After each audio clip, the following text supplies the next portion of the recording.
Hello.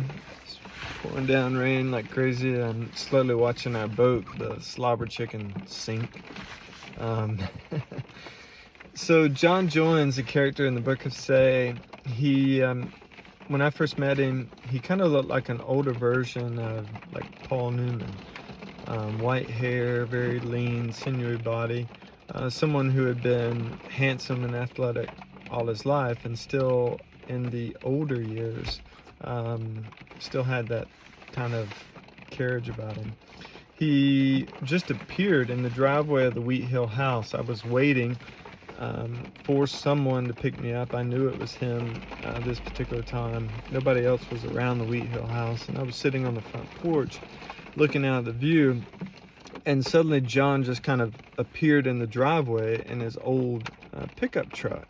And he got out and he had like this denim shirt on and jeans, and the old four-wheel drive work truck was like a dusty rose color. It kind of matched his leather boots and his belt, and he didn't say anything to me. He just looked at me and I looked at him, and he just went, "Bags in the back." And I walked around the truck, climbed up on the tire, and when I went to set my fireman's bag in the back of the truck, the back of the truck was filled with like old oil cans and chains and tools. And then I opened the door to get in the pickup with John, and it was full of like trash. And I was like, wow. And all of a sudden, John just put it in reverse and just shot off. And he was just driving like crazy. There's all these styrofoam cups in there that said Bantam Chef, and he had bought breakfast, and he was just driving like a madman. And I thought to myself, oh my gosh, who is my dad sent me to live with, now? And we pull into the Dodge dealership where all these beautiful new trucks are, and he jumps out of the truck. I'm still sitting in his old truck. And a few minutes later, this brand new Dodge, beautiful diesel truck pulls up, and John goes, we're taking a different one out of here."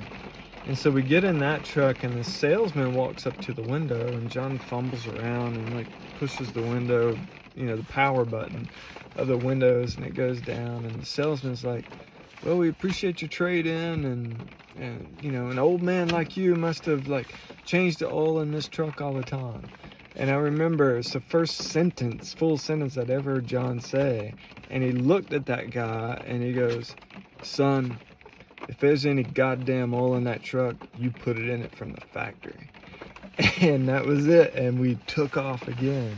And we spent the whole day kind of like running errands that he had to do in what he called the flatland, because he lived on the mountain.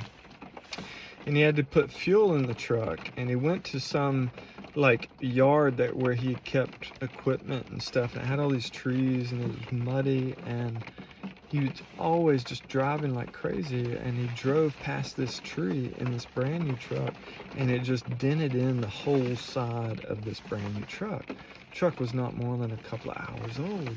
And in my mind, I'm like, this is a madman.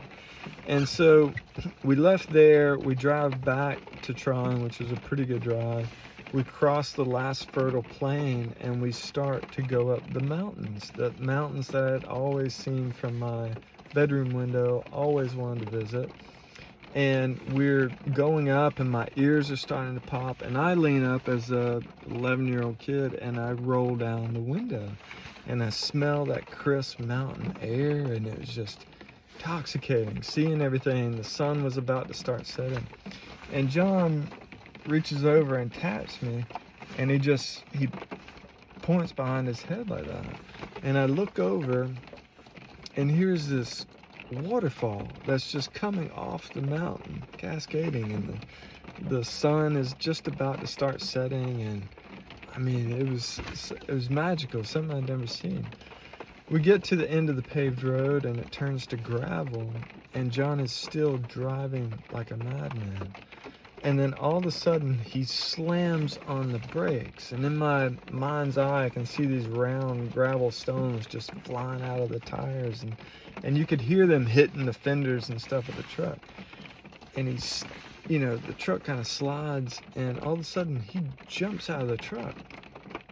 and scrambles up this hill and all these trees and disappears. And I get out of the truck and scramble up behind him, and when I get to the top of the little bank, here's Jon kneeling in this glade of ancient trees in front of this beautiful flower, and he has a sketchbook, that he kept in his pocket, and he's sketching this flower, and it was a native azalea.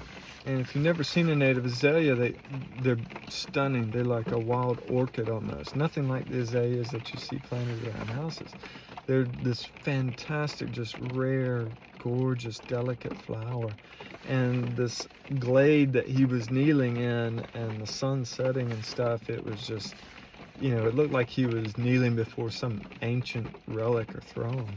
And I walk up to him and I kneel beside him, and I see him sketching this flower with this rough madman all of a sudden just turned into this artist. And I said to him, what is it? And he spoke back to me in French. This rugged cowboy-like character in his dusty rose work boots and his denim jeans and just driving like a madman all day, spoke to me in French. And that was the first time I'd ever heard a foreign language. And I mean, it could have been Mandarin for all I knew, but I said, what did you say? And he said it again. And he puts his notebook back in his pocket, and he says, it's the language of my heart. And that it's always stuck with me. But the character of Jon in the book is just, he's fascinating, and his character keeps building and building all the way up to the last paragraph of the entire book. You find out new things, and he's not even the main character of the book. But later on in life, when you look back at these circumstances, I realized that Jon was frantic in that sense of driving when he was away from his wife Elizabeth, or when he was away from the mountain. But his whole life was not that way. It was like a stress, a trauma to be away from his safe, secure place. And I'll talk more about the language of our hearts and what my language is. And so anyways, have a good day. I'm gonna go get soaking wet and save the slobber chicken. All right, have fun today. Bye.